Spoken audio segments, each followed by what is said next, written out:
Hello, you're very welcome to join me again in this series of Generations, which I've been bringing to you, the programme that I first produced for Channel 4 independently in 1986.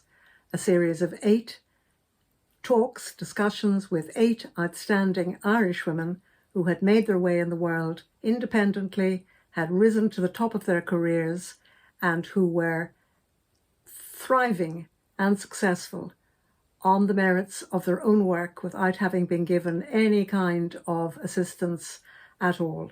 They were self-sufficient women, independent women who had gone through not just the glass ceilings that prevailed in those days, but arguably cement ceilings.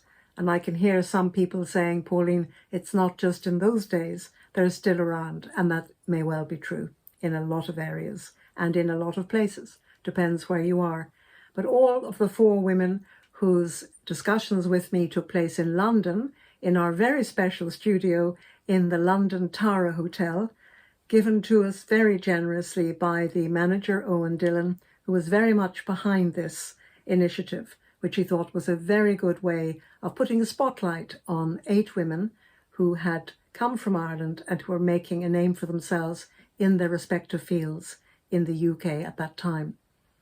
So Deirdre McSharry was the editor of Country Living, and she arrived, as I have said already, no advanced PR people getting on, no pomp and circumstance. She arrived immaculately turned out, beautifully groomed, very relaxed, and sat into the armchair in our little makeshift studio in the suite assigned to us for the 2 days that we were there, filming the 4 women who were working in the UK.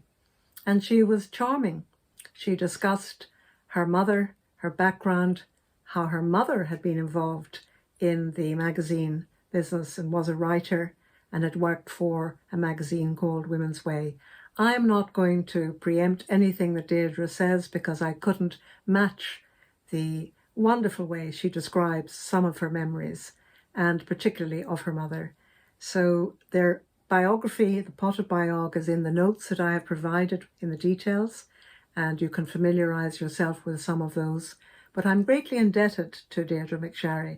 She was a most inspiring woman, and she spoke so simply and yet so effectively about her childhood memories and indeed her relationship with her stepfather. Her mother had been widowed just before Deirdre was born, so she talks about her stepfather in most interesting way and with a great sense of humour looking back on things. So I leave you now to enjoy Deirdre McSharry, then editor of the magazine Country Living. I hope you enjoy it.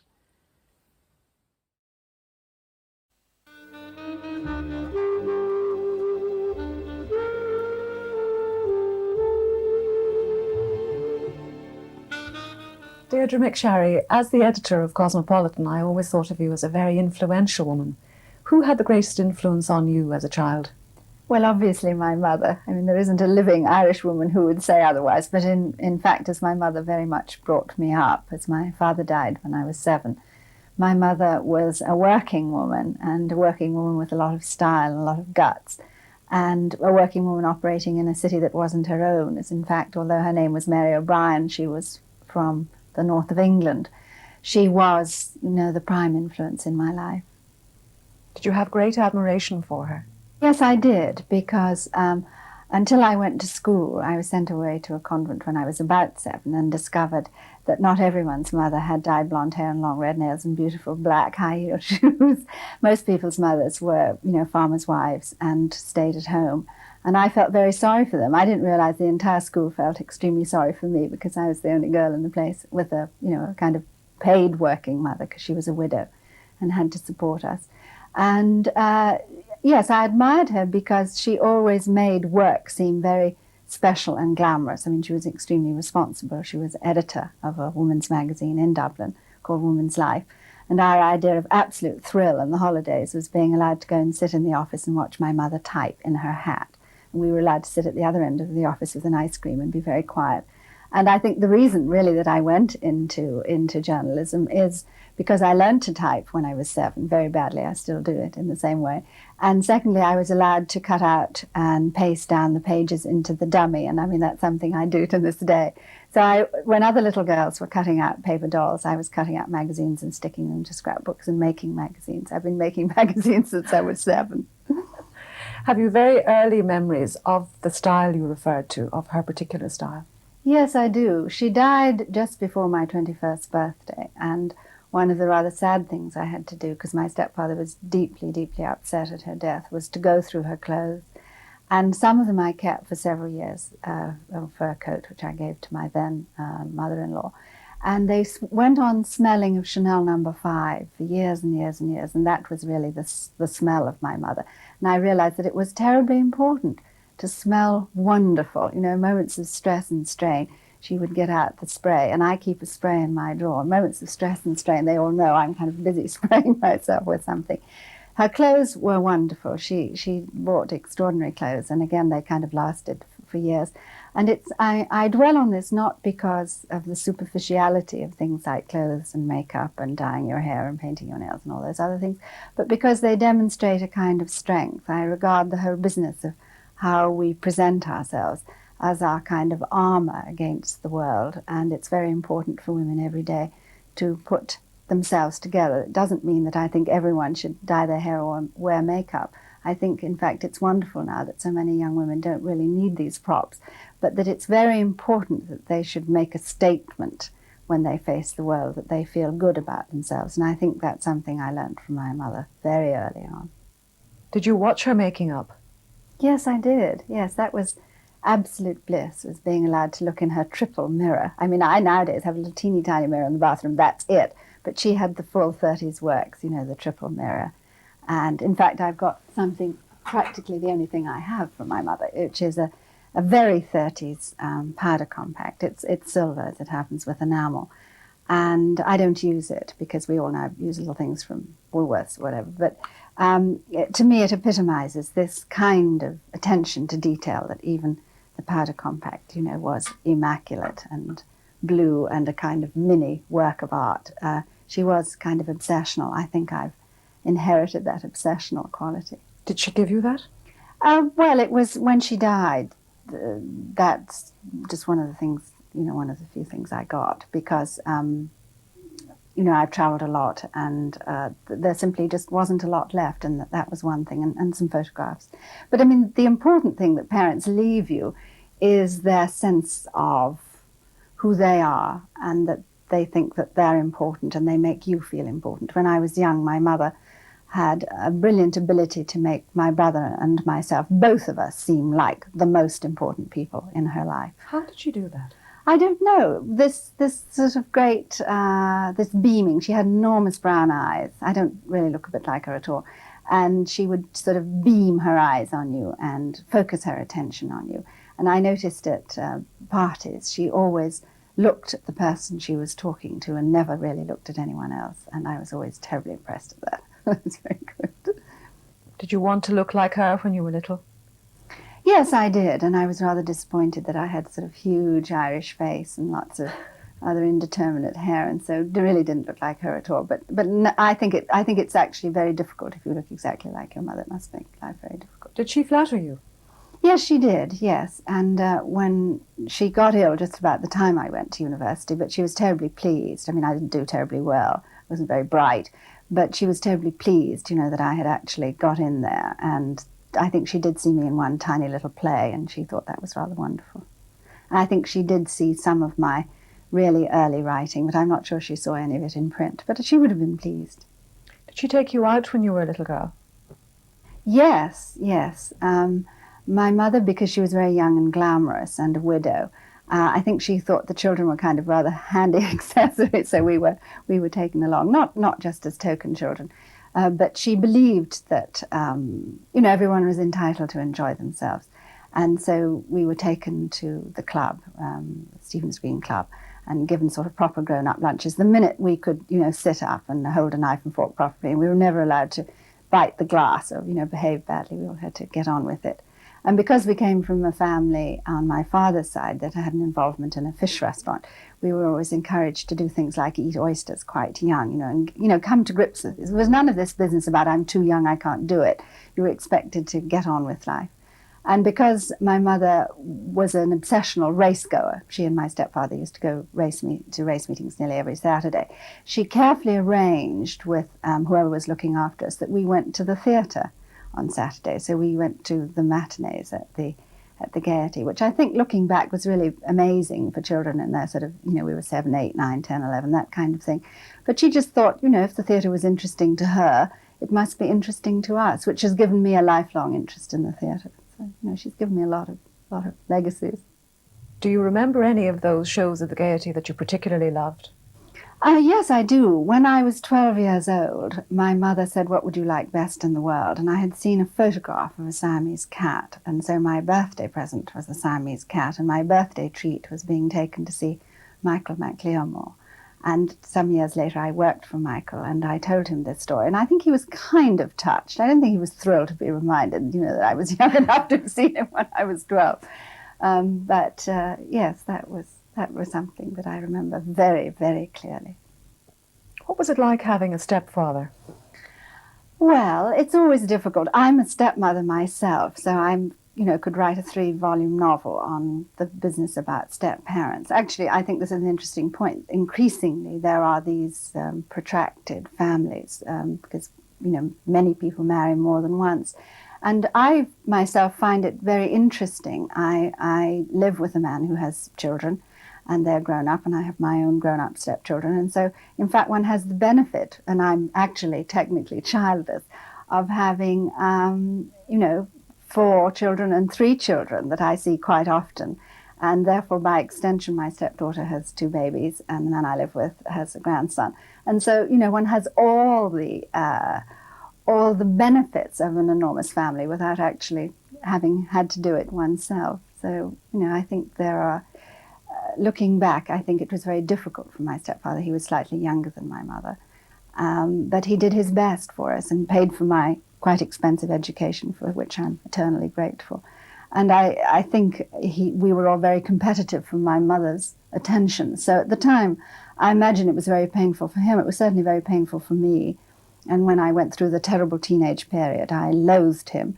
But he was extraordinarily good to me when I married quite young, and it was a disaster. He was incredibly kind to me and gave me succor and gave me the money that I was able to go to America with and escape from this marriage. So later on in my 30s, we became very close, and I liked him very much, and I was as desolate at his death as my half-sister, who was his proper daughter.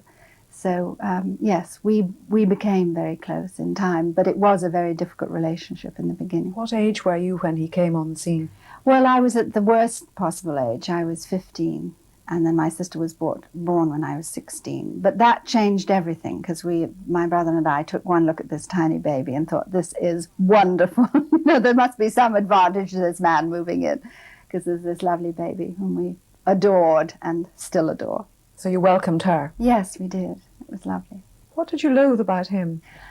Oh, if you were brought up in an all-female household, which I was, because my grandmother, my English grandmother, was very much sort of acted as my mother's housekeeper, because my mother worked until she married again.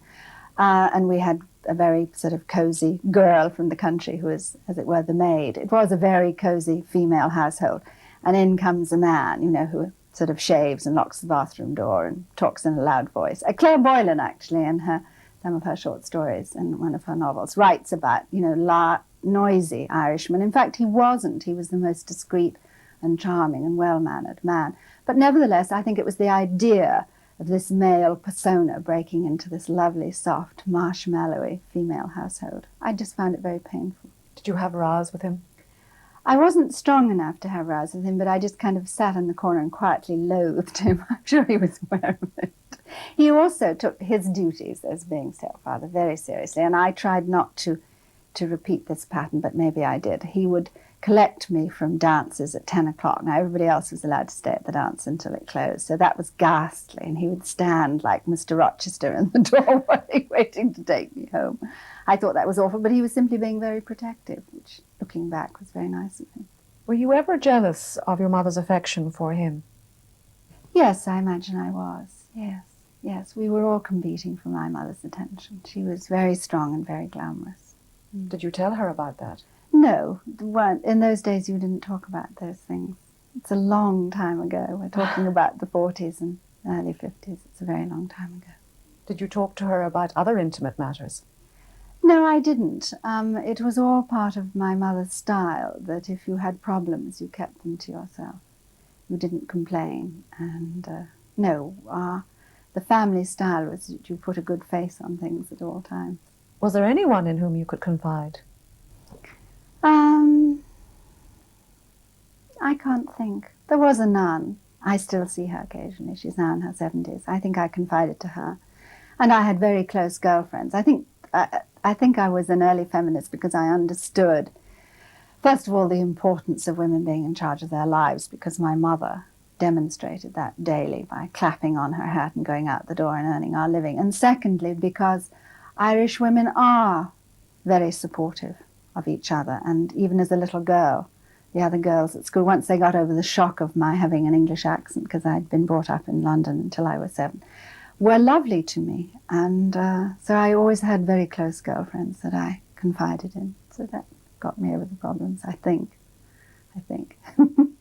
What was your grandmother like?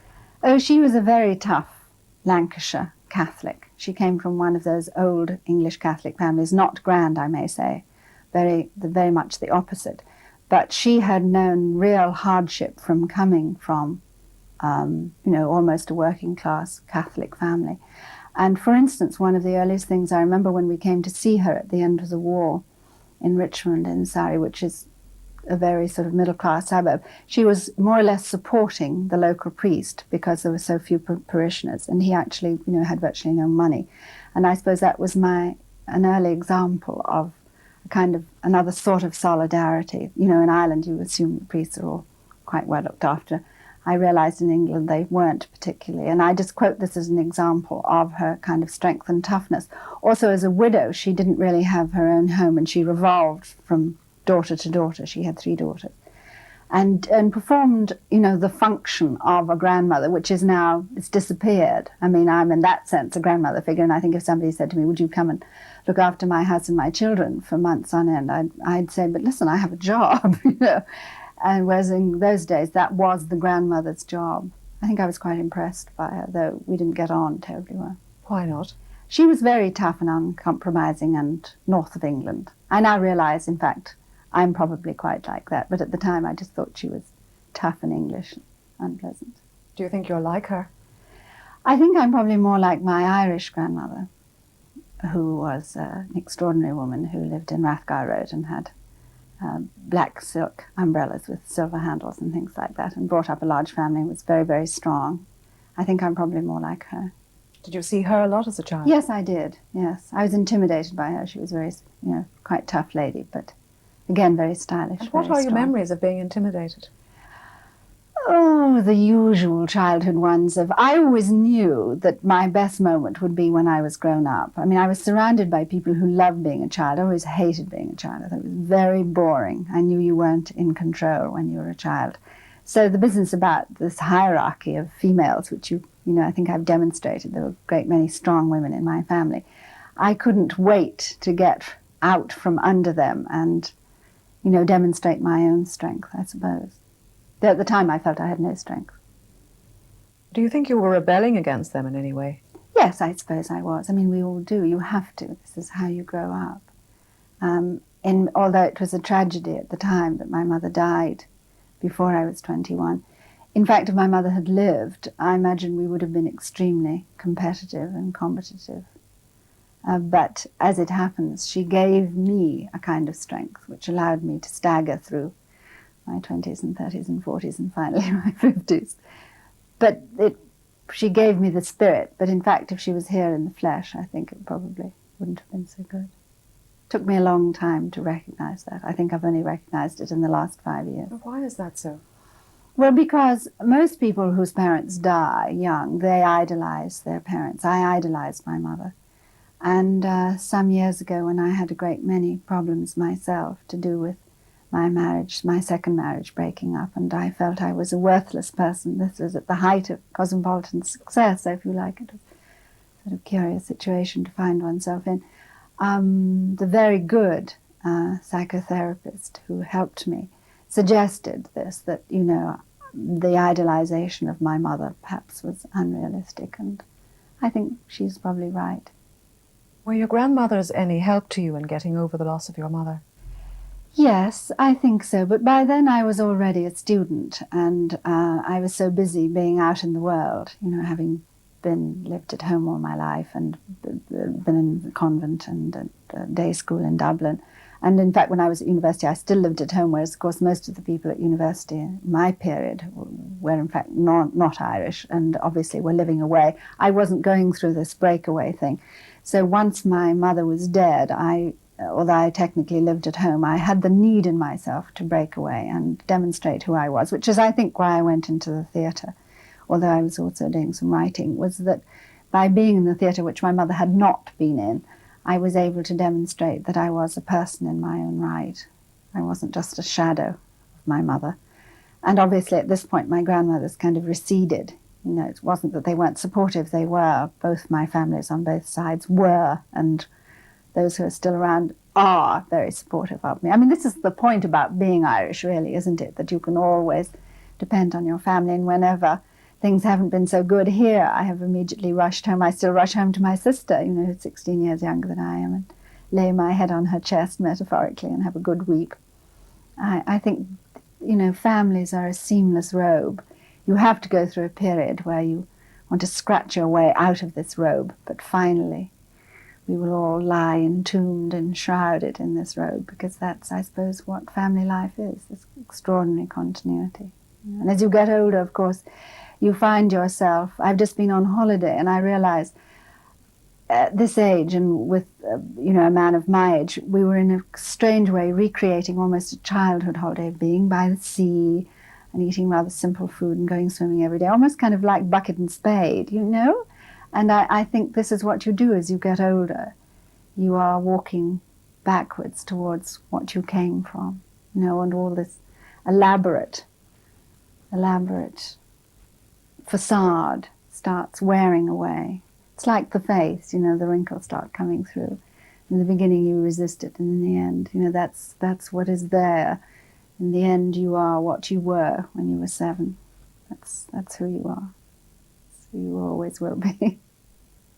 Do you think that the person you are now began when you were 7? Yes, I imagine it happened when my father died.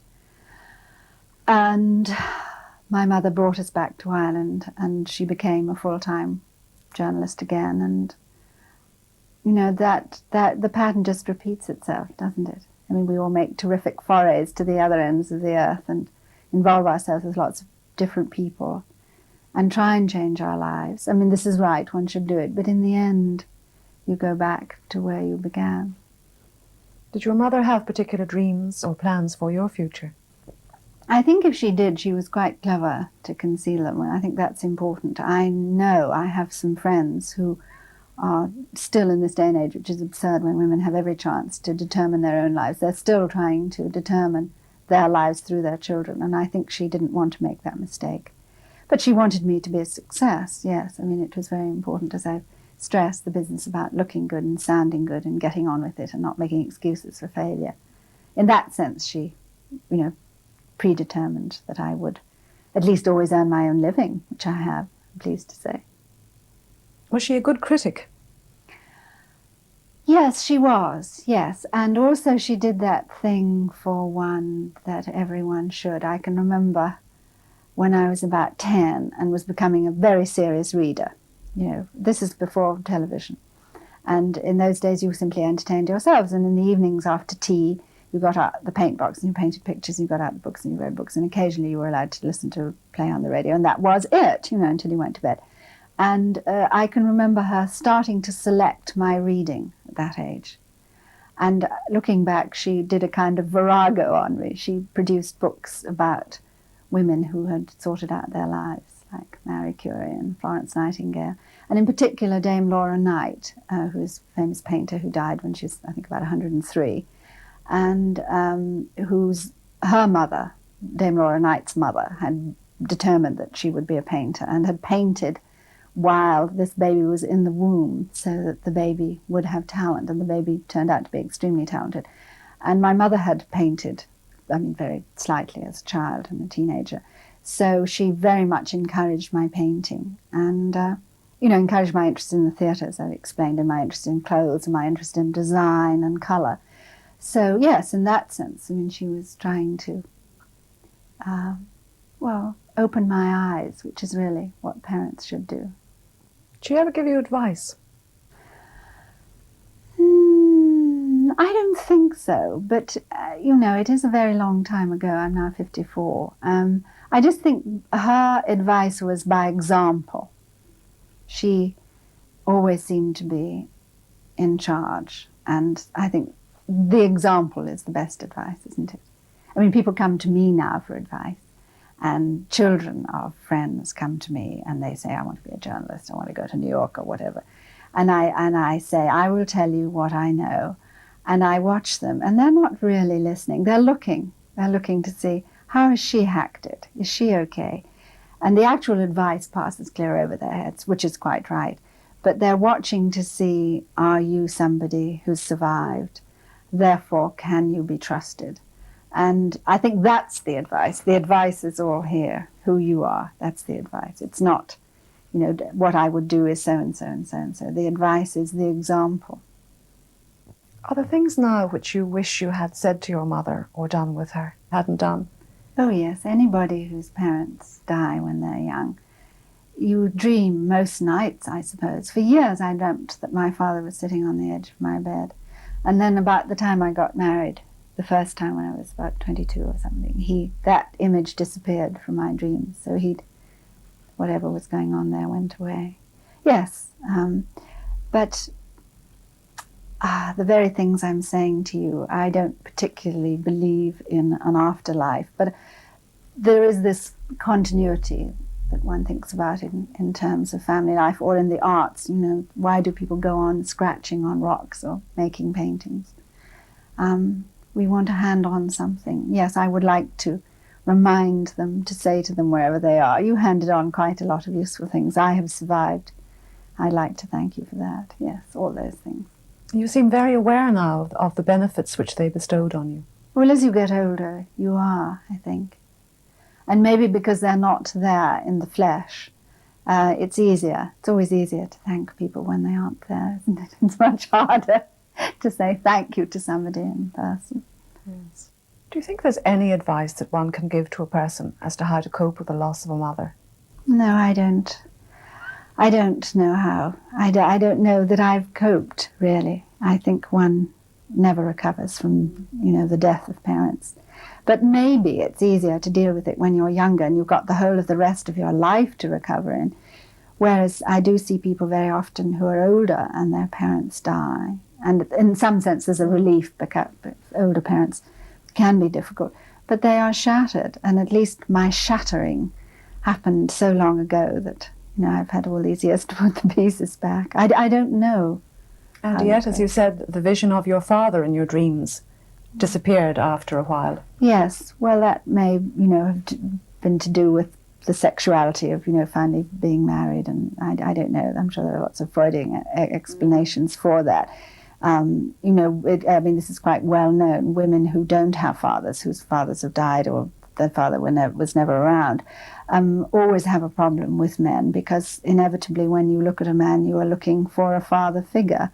And I see this over and over with my own stepdaughter, because her father left me at a difficult time in her life, and she needed to go away and came to me and said, I can't bear it, I want to go to America. And I gave her the money and the luggage and the coat, and off she went. And in fact has sorted her life out and is now very close to her father again. So how you deal with the loss of parents, maybe that's what maturity is about, is dealing with the loss of parents, because the way you become mature is by saying, I am a person in my own right, I am not simply someone else's offspring, I am a person, toute seule. Do you think there's something about the way the parent brings the child up that dictates that reaction? Yes, I expect so. And I think good parents, I think of my sister and my brother-in-law as very good parents, they're very loving, and my sister deliberately chooses to be at home with her children and gives them endless love and attention, but she doesn't smother them, and she pushes them out the door and says, you go and do your thing. And she goes out the door. You know, she goes out most nights, in fact, because she thinks it's very important for her to remain a person and very important for the children to realize. And I've often been with the children, they've stayed with me when they were younger, and they would weep, you know, desolately for 5 minutes. Mummy's gone, the end of the world. And I identified, and I would be so upset. And then, you know, their eyes are dry and they're watching television or reading a book or doing something, and they've forgotten. So, do you identify with that because you cried when you were separated from your mother? Yes. All the time? Oh, yes. When I went to school, I would start weeping at about Bray and be a kind of desolate wreck by the time we got to the school in Wicklow Town. Yeah. Was she emotional? Yes, she was, but she was doing what she thought was best, which was earning our living and sending me away to school. I didn't think I would do it to a 7-year-old, which is why when my own stepchildren went to boarding school, I argued with my husband and said, I think this is appalling. How can you do it? And I would never, if I'd had children myself, could not have borne to have sent them away to school. Were those the saddest days of your life? Yes. Being rejected by your own mother at the age of 7 is quite tough. That's how I saw it. She meant it very well. You didn't bear her any resentment for that at the time, did you? I don't think so, but who can say? Deirdre McSharry, it's been a great pleasure talking to you. Thank you very much. Thank you.